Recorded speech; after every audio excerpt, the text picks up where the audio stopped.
नमस्कार। सबसे पहले बात करने वाला हूं मैं आपकी कनिष्ठा उंगली के बारे में। कनिष्ठा उंगली ज्ञान के स्तर को बताती है, बौद्धिक क्षमता को बताती है, फैसलों को सही तरीके से सही समय पर लेने को बताती है।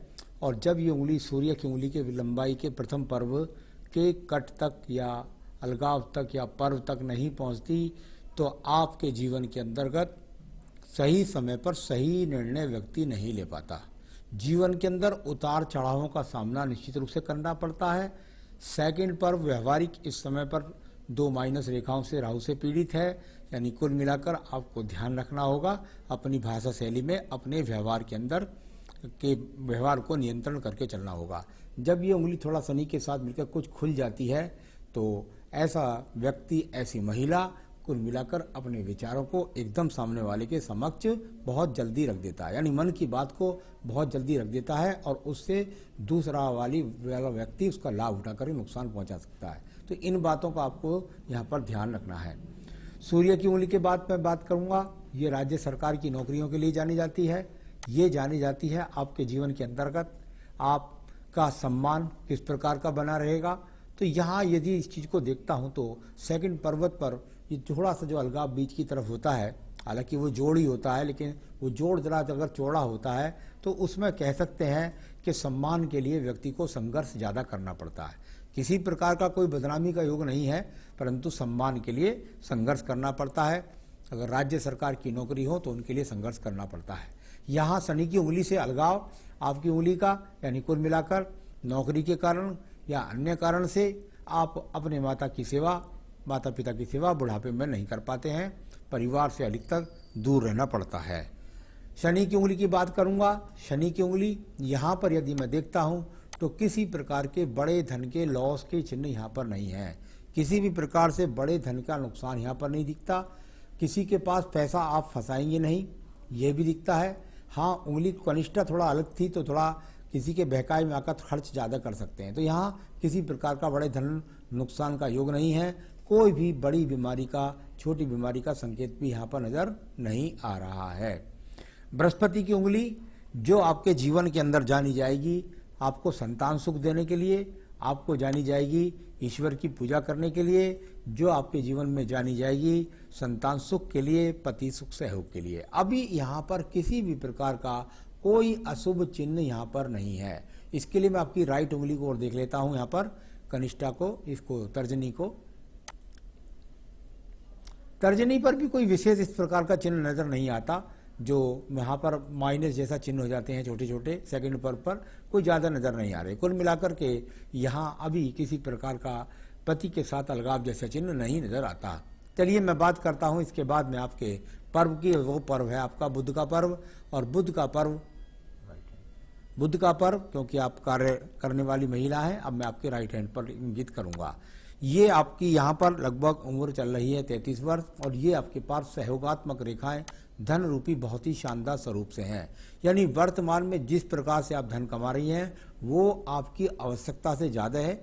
आपकी पूर्ति होने के बाद आप धन बचा पा रही हैं। धन के निरंतर रूप से धन के आगमन आपको प्राप्त हो रहे हैं, ऐसे दिखलाई देने वाली यहाँ पर ये रेखाएं हैं।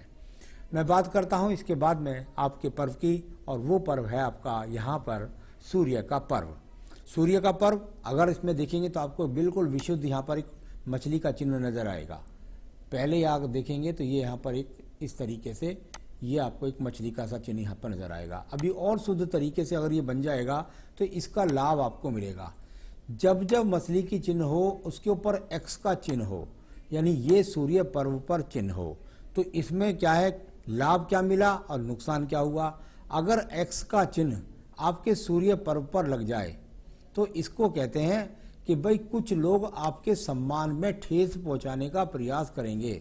आप जिस कार्य क्षेत्र में रहते हैं उसमें आपको परेशान करने वाले लोग ज्यादा होंगे, इस तरह की जो है। लेकिन पीछे की मछली का वेग यानी कि उसकी घटोतरी को कटाकर रख देगा।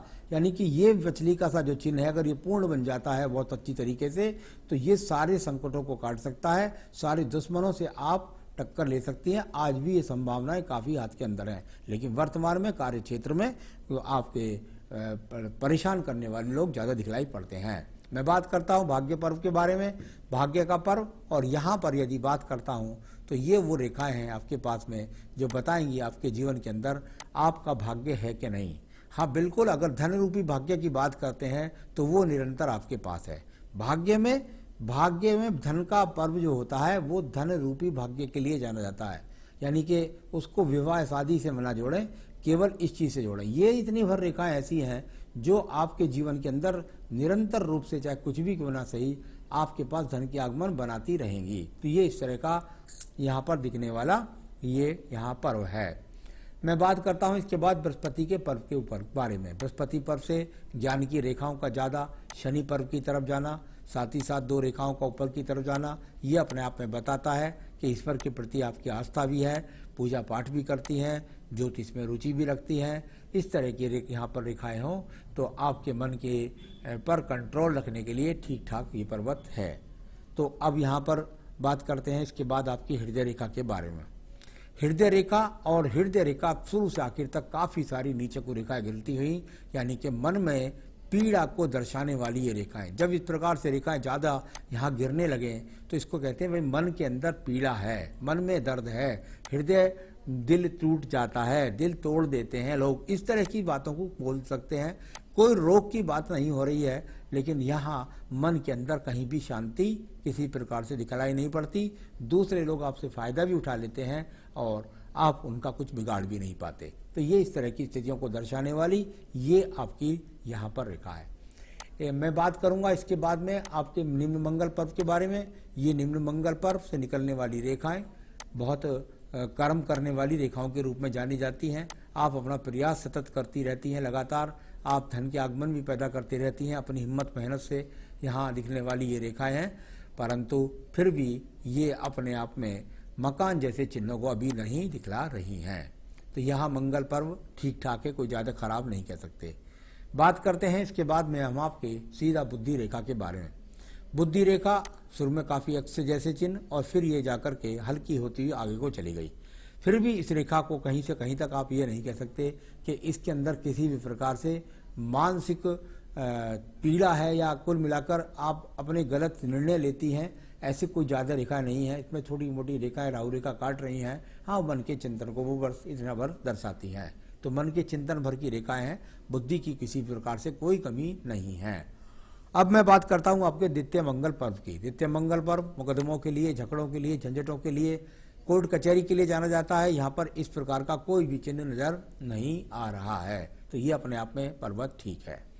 बात करता हूँ इसके बाद में आपकी यहाँ पर एक रेखा की, ये है आपकी चंद्र पर्वत। और चंद्र पर्वत पर रेखा का संबंध शुक्र पर्व के साथ भी है। ये रेखा यहाँ निकलती है तो शुक्र पर्व से भी रेखा निकल करके इसके अंदर आकर जुड़ती हैं। ये वो चिन्ह है, यदि आप अपने जीवन में प्रयास करें तो निश्चित रूप से विदेशों से जुड़ सकती हैं। इस प्रकार के चिन्ह विदेश यात्राओं के चिन्ह के रूप में जाना जाता है। अगर ऐसा नहीं होता तो व्यक्ति अपने जन्म स्थान से हजारों किलोमीटर दूर स्थान पर रहता है, गमन करता है, वहाँ अपने जीवन को संचालन करता है। इस तरीके से भी आप कह सकते हैं। अभी किसी प्रकार से यहाँ पर दिमाग के अंदर कोई भी मानसिक डिप्रेशन की रेखा यहाँ पर मौजूद नहीं है। मैं बात करता हूँ आपके बाद इसकी यहाँ व्यापारी रेखाओं के बारे में। व्यापारी रेखा के बारे में अभी कोई व्यापारी रेखा यहाँ मजबूती के साथ नहीं है। ये सिर्फ संसाधनों को जुड़ाना चाहती हैं आप, आपके जीवन में मकान हो, आप अच्छा संपन्नता के साथ जीवन व्यतीत करें। तो शुक्र से निकलने वाली रेखाएं जब केतु को होकर के चलती हैं तो उसका भी थोड़ा सा ध्यान रखना चाहिए, चरित्र के प्रति सावधानी, क्योंकि शुक्र से निकली है। कोई आपका फायदा उठा सकता है, कोई आपको धोखा दे सकता है। ऐसे चिन्ह यहाँ पर, तो उसके प्रति आपको सावधानी रखनी होगी।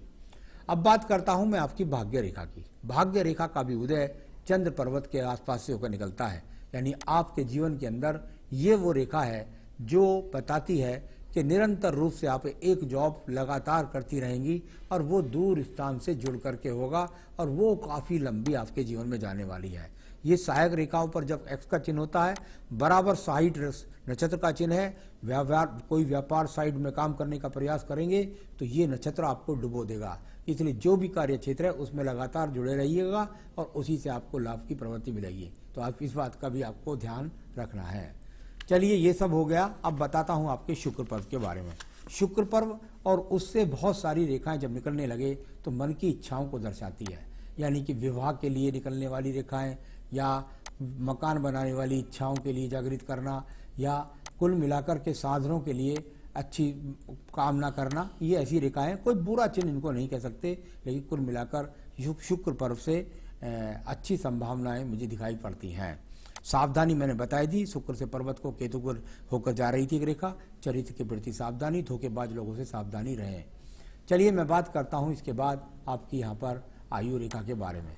आयु रेखा के नीचे एक बहुत बड़ा मछली का सा चिन्ह लगा दिखाई देगा आपको इस तरीके से, लेकिन ये मछली का चिन्ह नहीं है। कुल मिलाकर ये रेखाओं का समापन है और यहाँ पर यदि आप आयु रेखा की बात करते हैं तो 77 से 78 वर्ष की आपकी आयु रेखा भी मौजूद है। इस तरह से मणिबंध में जब ज़्यादा जाल पड़ जाते हैं नीचे की तरफ, जो आपके मणिबंध में पड़ जाते हैं, तो ऐसे व्यक्ति का जीवन में संघर्ष बढ़ जाते हैं। तो कुल मिलाकर ये आपकी सारी रेखाओं के बारे में बताया। अब मैं आपके सवाल का जवाब देता हूँ। सबसे पहले आपने मुझसे पूछा है मेरी शादी कब होगी, मेरा हस्बैंड कैसा होगा, मेरी मैरिड लाइफ कैसी होगी। निश्चित रूप से ये बात पक्की रूप आपके हाथ के अंदर दर्शित होती है कि आज यहाँ पर कोई भी आपकी तर्जनी उंगली पर माइनस रेखाएं नहीं है। अगर मैं देखता हूँ तो मुझको शुक्र और बृहस्पति यहाँ आपके अस्त नजर आते हैं, जिसकी वजह से आपकी विवाह में देरी हो रही है। उसके उपाय मैं आपको बताऊंगा, उससे आपको अच्छा पति भी मिलेगा और साथ ही साथ आपको उसका सुख सहयोग भी प्राप्त होगा। तो वो पूजाएं आपको जरूर करनी पड़ेगी, जो मैं बताऊंगा उनको कर लीजिएगा, उससे आपका विवाह जल्दी से जल्दी संपन्न हो जाएगा। मैं समझता हूं 2022 तक आपका विवाह निश्चित रूप से हो जाना चाहिए।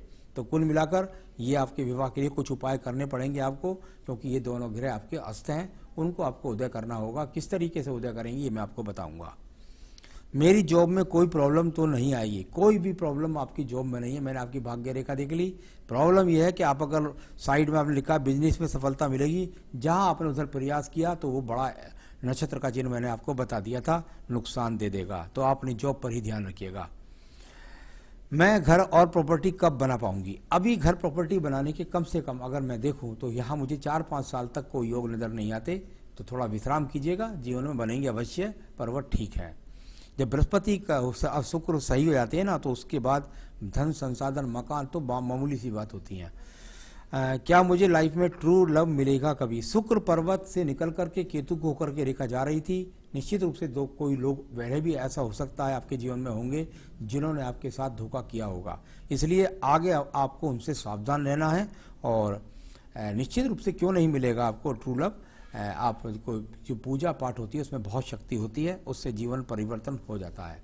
तो ये तो मैंने बताया आपको सारी हाथ की रेखाओं पर्वतों के बारे में और आपके साथ सवाल।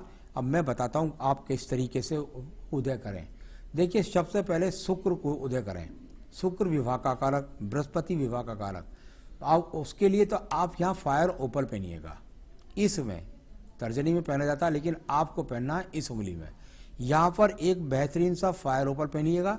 आप अगर यदि संपर्क करेंगी तो मैं आपको दिखला सकता हूँ, आपके स्थान तक पहुँचा सकता हूँ। तो ये तो आपका विवाह का कारक मजबूत होगा, साथ ही साथ सम्मान भी दिलाएगा कार्य क्षेत्र से आपको। तो 2 काम तो ये यहाँ पर करेगा। और इसके अलावा ओम ब्रह्म बृहस्पति नमः, ओम ब्रह्म बृहस्पति नमः, ये बृहस्पति का बीज मंत्र है। इसकी 5 माला का जाप नित्य आप करिएगा और हो सके तो बृहस्पति के व्रत भी रखिएगा। तो ये करिए आप अपने जीवन के अंतर्गत, और विवाह से पहले उसका उद्यापन भी ना करें, इतना जरूर करें और फिर अपने जीवन के अंदर सुखी रहें आप। यही मेरी शुभकामनाएं है और ये काम करेंगी तो निश्चित रूप से आपका सब कार्य संपन्न हो जाएगा। नमस्कार।